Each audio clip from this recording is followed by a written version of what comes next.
Hey, thanks for checking out i129F.com. The purpose of this video is just to give an overview of the immigration process. If you're on this site, you're here because you want to bring your fiance who lives in a foreign country legally into the United States so you guys can get married. She can get a social security number, you can work and live happily ever after.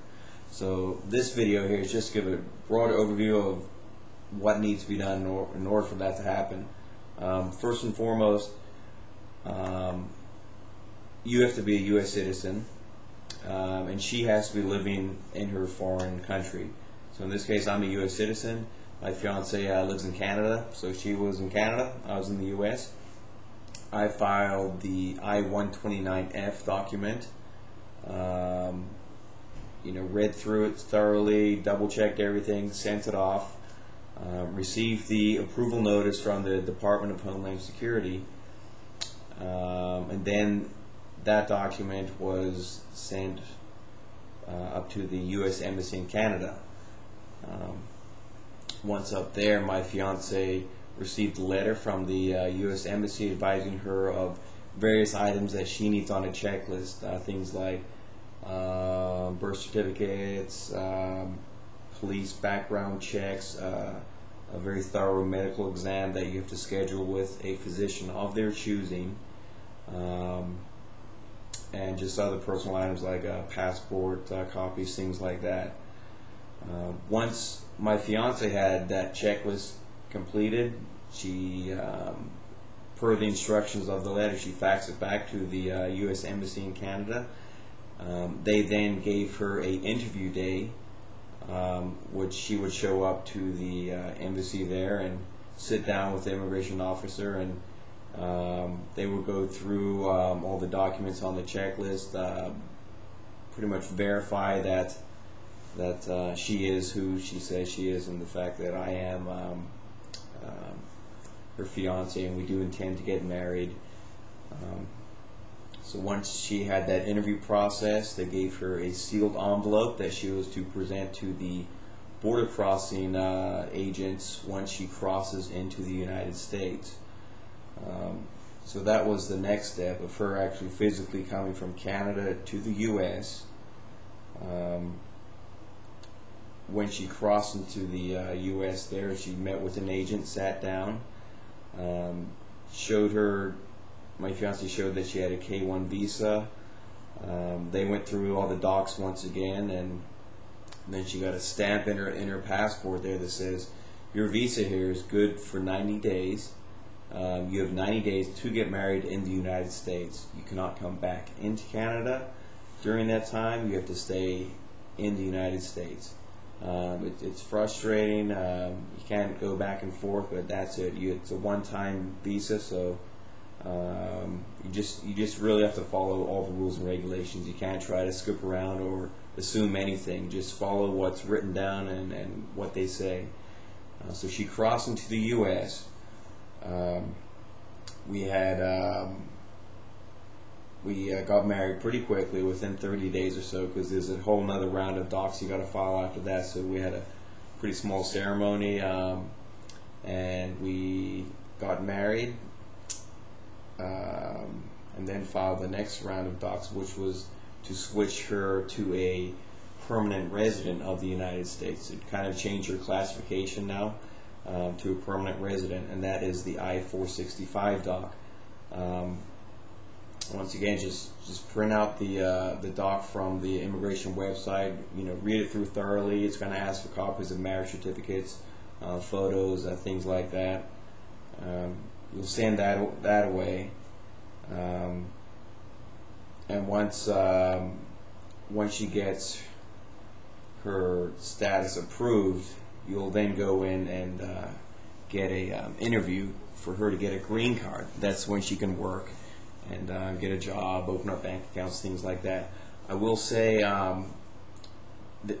through the various internet sites, it says once she crosses into the U.S., within 2 weeks she can get a social security number, because technically, maybe back in the day they could issue these social security numbers to K-1 visa holders, but we found in our case that was, was not true. It was very challenging for her to get a Social Security number.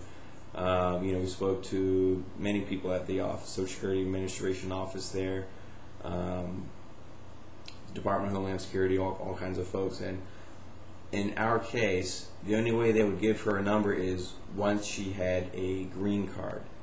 So the challenging aspect is that she can't work until she has that green card. So that off to the side, we got approved for the 465. They sent us a note of the interview date. Both of us had to be present for that and bring all types of supporting docs. And you just have to really think about this whole process, is that you're trying to prove to the United States that you are a legit couple, you intend to get married, you want to live happily ever after. So the burden of proof is really for you to show all your supporting docs to prove these items to them. So when you go to the interview, dress professionally, be prepared, be organized. In our case, the interview was literally 3 or 4 minutes long. It may not be true for everyone, but in our case it was very short, very quick.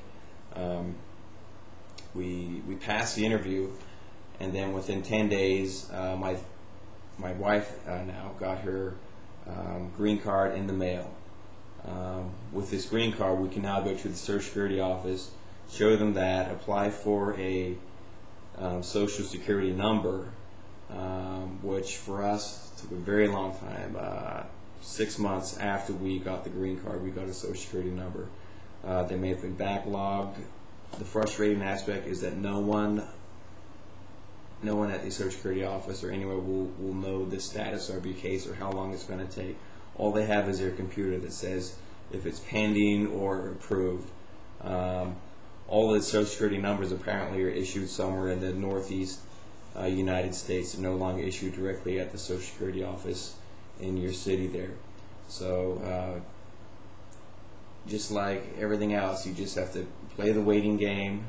It's going to arrive in the mail one day, and you'll have a number and you'll have some champagne and everything's good, because now your wife, she's here legally in the U.S.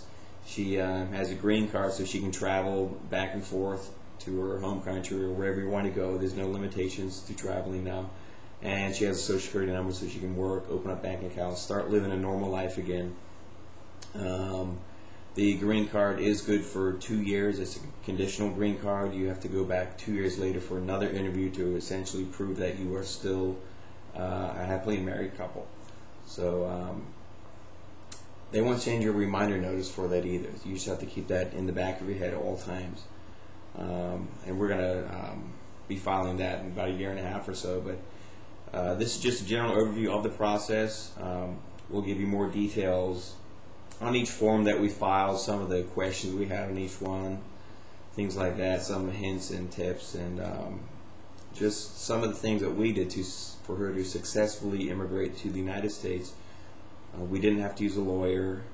Like I say, just double check everything, keep copies of everything that you send in, and you'll be okay. So stick around, check out some of these other videos that we'll post, and best of luck to you. Everything's going to work out great. Thanks for checking out i129F.com.